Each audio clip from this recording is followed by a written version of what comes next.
Bonjour, alors on va faire ensemble le tour de quelques documents utiles à un hôtel. Certains sont exploités en print et d'autres en format digital. Mon propos ici, c'est de dire que la communication interne sous forme print ou digital est devenue assez technique, hein. C'est un métier qui appartient à celui du design et du marketing. On va le voir ensemble. Alors, premier exemple, la plaquette d'un hôtel, c'est un document qui a perdu de son importance avec la digitalisation, mais qui est quand même toujours utile pour la clientèle corporate et notamment les groupes, hein. Donc c'est un PDF qui est destiné à être téléchargé depuis le site web de l'hôtel. Pour ce type de document, on va axer le travail sur la séduction, hein, qu'on obtient par une mise en page aérée, un choix rigoureux de photos, des textes courts, des petits éléments de design, hein. Pour obtenir une page de ce type-là, il est nécessaire d'utiliser des applications comme Illustrator et mieux Figma, hein. Voilà, donc c'est un travail de design et de composition. Alors, si l'hôtel a utilité de disposer d'une plaquette en format physique, il devra être conçu en tenant compte des contraintes d'impression professionnelle, hein, donc des fonds perdus, des couleurs CMJN, des typos vectorisés, etc. C'est un métier, hein. L'impression papier, surtout sur ce type de format, c'est technique. Alors, deuxième exemple, une carte d'un hôtel-restaurant. Alors là, on a une carte qui rassemble l'ensemble des offres restauration avec plusieurs thématiques, hein. Donc, on a une charte graphique en résonance avec l'identité de la marque. C'est important que la signature culinaire soit en accord avec le positionnement de la marque, hein. Donc, on pourra avoir des mises en page un peu plus féminines comme ici, hein. Au passage, je déconseille les cartes administrables depuis le back-office du site web, hein, de l'hôtel. Vous allez perdre du temps en créant vos contenus sur le web et vous devrez recommencer pour disposer d'une carte dans le restaurant. Alors, pratiquement tous les restaurants aujourd'hui ont une carte sous forme PDF téléchargeable depuis le site web. Alors, troisième exemple, hein, une autre carte de restaurant. Ici, on est dans un Weinstube, hein, strasbourgeois. Alors, un Weinstube, c'est un bar à vin ou une taverne, hein, et on est donc dans une offre de tradition authentique avec une majorité de plats alsaciens. Alors, comme ce type d'établissement est fréquenté bien sûr par des Alsaciens qui aiment leur culture, mais aussi par des voyageurs français ou étrangers, on a pensé à eux et on a créé un petit lexique avec les plats traditionnels, définition des plats traditionnels pour les néophytes. Alors, si on revient à la mise en forme de la carte, hein, on voit que la disposition est rigoureuse pour aider à sa lecture, hein.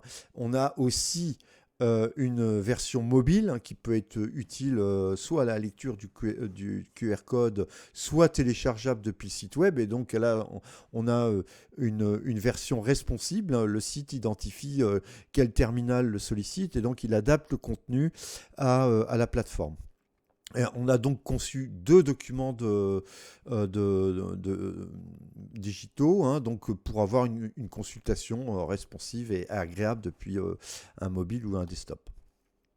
Alors, quatrième document, c'est encore une carte de restaurant, parce que ici, j'ouvre une parenthèse sur la communication de vos sources d'approvisionnement, hein. On va revenir là un peu en arrière. Je vous montre cette carte. Parce que si vous avez des produits de terroir avec des fournisseurs locaux, bah, ça peut être intéressant d'ouvrir un chapitre pour le communiquer parce que c'est la tendance. Les gens sont sensibles aux appros courts, aux produits authentiques de terroir traditionnels. Donc dites-le. Autre type de document, donc là on est sur un Room Directory. Alors, il y a beaucoup d'hôtels qui veulent abandonner le Room Directory papier. Je respecte, hein. Mais bon, quand même, si on se met à la place du client, c'est quand même plus...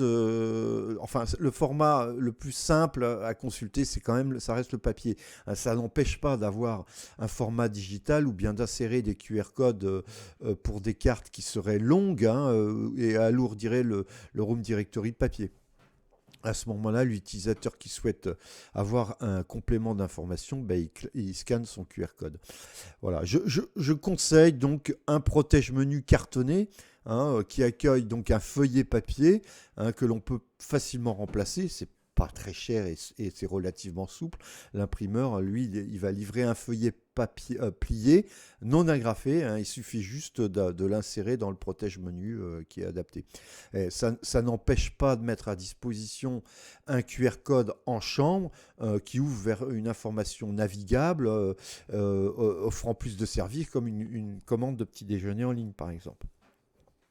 Alors là, on va prendre un exemple d'une communication extérieure. Alors la législation impose quelque chose d'aujourd'hui inadapté au marché. Entre autres, l'hôtelier est normalement tenu d'informer, de communiquer le tarif du jour pour une chambre double standard, hein. Donc à moins de disposer d'une communication digitale connectée à votre PMS, c'est assez compliqué à faire.